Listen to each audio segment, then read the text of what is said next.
Hey everybody, Sean Gavin, RHG Products. We get a lot of questions about assembling the Tucker Alpha brushes correctly. So I want to just take a moment and show you guys how to do that. This is a 12-inch hybrid Alpha. So you can see it's got the nylon and the boar bristle. It's got the rinse bar built in.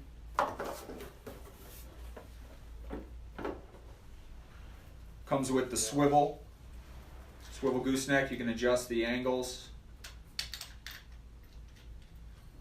You can adjust the tension of the swivel so it can be a lot tighter. It'll almost lock, but it doesn't lock all the way. I mean, it's just kind of how hard you twist the pole. So there's an inlet here, a union for the over-the-top rinse bar. So your brush water line would come up from the pole there. And then you have these 4 hoses here for the inside pencil jets, okay? We used to supply the feed hose with a T here and 2 Ys. We couldn't keep up with keeping the Ys in stock, so we just buy thousands and thousands of Ts.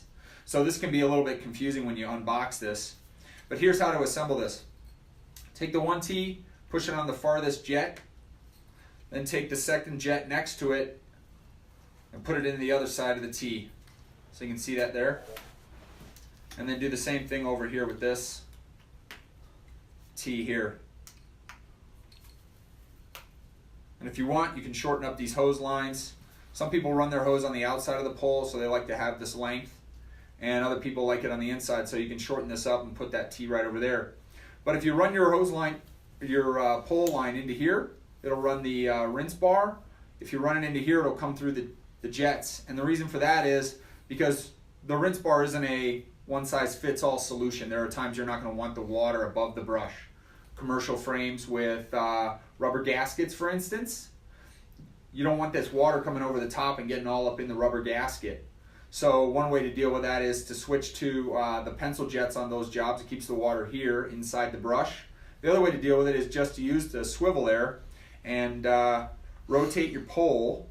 So you'll loosen this up so this will move easily. So you'll rotate your pole so that your brush is oriented like this. So the top of the frame is this way. So you got water coming out here, and so the frame's here, so you're not putting the water up in the frame, it's coming here, right?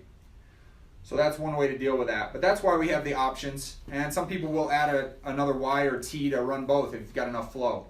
So just wanted to give you a heads up on how to assemble a couple features of the Tucker Alpha brushes. If you have any questions, feel free to call us, 303-663-1779, or check them out on the website, rhgproducts.com.